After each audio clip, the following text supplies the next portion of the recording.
Hello, c'est Lily et bienvenue sur mon podcast Aurora. Aujourd'hui, on va parler du syndrome de l'imposteur. Alors, quelle est la définition de ce syndrome? C'est un sentiment persistant de ne pas mériter ses réussites. On a l'impression de tromper les autres sur nos compétences. On ressent un décalage entre nos performances réelles et la perception de soi. On attribue nos succès à de la chance, au hasard, grâce à l'aide de quelqu'un. Et à l'inverse, on attribue nos échecs à un manque d'intelligence, de talent, de créativité et à un manque bien sûr de compétences. Ce syndrome provient du fait qu'on se compare à outrance aux autres. Ça peut venir aussi d'une pression familiale ou d'une pression scolaire, mais également aussi du fait qu'on peut être perfectionniste et bien sûr d'un manque de confiance en soi, de l'estime de soi, de l'amour de soi, etc. Comment ça se manifeste? Déjà, premièrement, par les pensées. On a toujours le sentiment d'être moins que les autres. Pas assez intelligent, pas assez compétent. On a une difficulté à croire aux compliments qu'on nous fait. On a l'impression de jamais faire assez. Et bien sûr, de ne pas mériter les résultats qu'on obtient. Deuxième point, on a une interprétation biaisée de nos compétences. On minimise nos réussites, on amplifie nos erreurs, on compare à outrance tout ce qu'on fait avec les autres, on se focalise sur nos erreurs, sur nos défauts, on généralise un échec et bien sûr on a tendance à toujours se remettre en question en permanence sur nos compétences,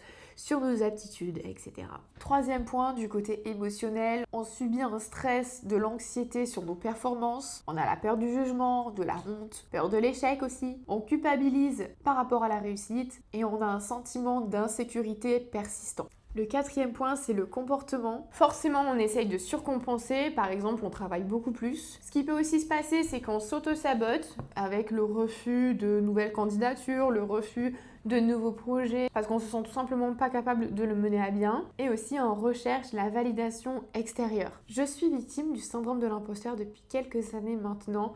Depuis, je pense, 6 ans. Avant cela, je ne l'avais jamais expérimenté. Pour vous la faire courte, à mes 18 ans, je suis partie faire mes études et j'ai commencé à faire PACES. J'ai fait 2 ans de PACES. PACES, je crois que ça correspond maintenant à la passe. Cette expérience universitaire a été assez bizarre, je dois dire, parce que j'avais ce sentiment d'être à ma place dans le sens que j'adorais aller en cours, j'adorais être parmi une foule d'étudiants, donc le côté un peu impressionnant, beaucoup d'étudiants, beaucoup de cours, beaucoup de connaissances à savoir, ne m'effrayait pas, mais je savais que c'était pas fait pour moi. En fait, ce que j'étudiais n'était pas fait pour moi et je l'ai fortement vécu comme un échec. Je n'ai bien sûr pas réussi ma première année, donc j'ai redoublé cette année de PACES et je me suis dit, écoute là, ça sert à rien que tu poursuives corps et âme dans une voie qui n'est absolument pas faite pour toi.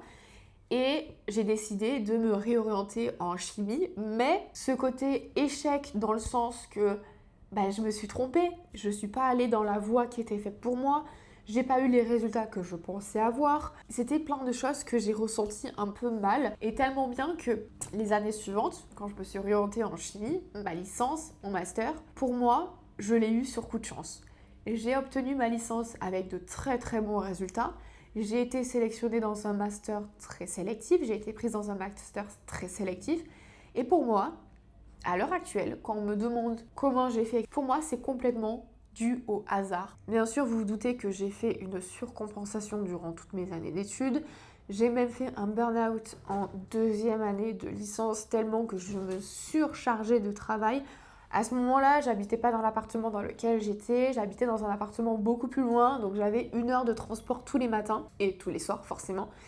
Et même durant ces trajets, je travaillais. Je travaillais tout le temps, je révisais tout le temps, je n'avais aucun jour de répit, je m'octroyais aucun jour de répit. Je commençais les cours à 8h, je les finissais à 19h, je révisais jusqu'à 1h du matin. Les week-ends, je les passais à réviser. Noël, je révisais. Je prenais jamais du temps pour moi et bien sûr, ça a révélé le burn-out, mais je n'ai pas du tout changé mes habitudes après cela. Et malgré ça, malgré que factuellement, j'ai donné énormément de mon temps, de mon énergie à mes révisions, pour moi, mes études, c'est pas un big deal. Vous voyez ce que je veux dire? C'est-à-dire qu'il y a des membres de ma famille, voilà, que pour eux, c'est complètement fou le diplôme que j'ai, surtout dans le domaine que j'ai, je suis en sciences, enfin voilà. Et moi, c'est en mode, ouais, enfin, ok, c'est ok, tout le monde peut le faire, tout le monde peut l'avoir, tout le monde, enfin, on me l'a donné quoi. pour moi c'est on me l'a donné. Alors que non, clairement pas, on me l'a pas donné. Et surtout si vous regardez mes vlogs, vous savez à quel point on me l'a pas donné ce master. Mais je minimise complètement mes compétences, je minimise complètement mes capacités, je minimise complètement mon parcours académique alors que je ne devrais pas. Bizarrement, j'ai ce syndrome de l'imposteur uniquement sur mes capacités académiques, sûrement dû à cet échec que j'ai eu quand je suis rentrée dans la vie universitaire. Selon moi, le syndrome de l'imposteur, il est complètement corrélé avec la confiance en soi et c'est pour ça que je vais énormément travailler ces prochains jours, ces prochaines semaines sur l'image de moi, parce que ce n'est pas normal de minimiser, ce n'est pas normal de s'auto-saboter, parce que ça m'est arrivé plusieurs fois de refuser des stages, de ne pas oser postuler à certaines opportunités de travail, tout simplement parce que je me sentais inférieure aux autres. Écoutez, j'espère que ce podcast vous aura plu. N'hésitez pas à me dire en commentaire ce que vous en avez pensé, si vous aussi vous avez le syndrome de l'imposteur. Et n'hésitez pas à rester connecté parce que vous vous doutez bien que je vais traiter prochainement la confiance en soi, le jugement des autres et la peur de l'échec. À la semaine prochaine, bye!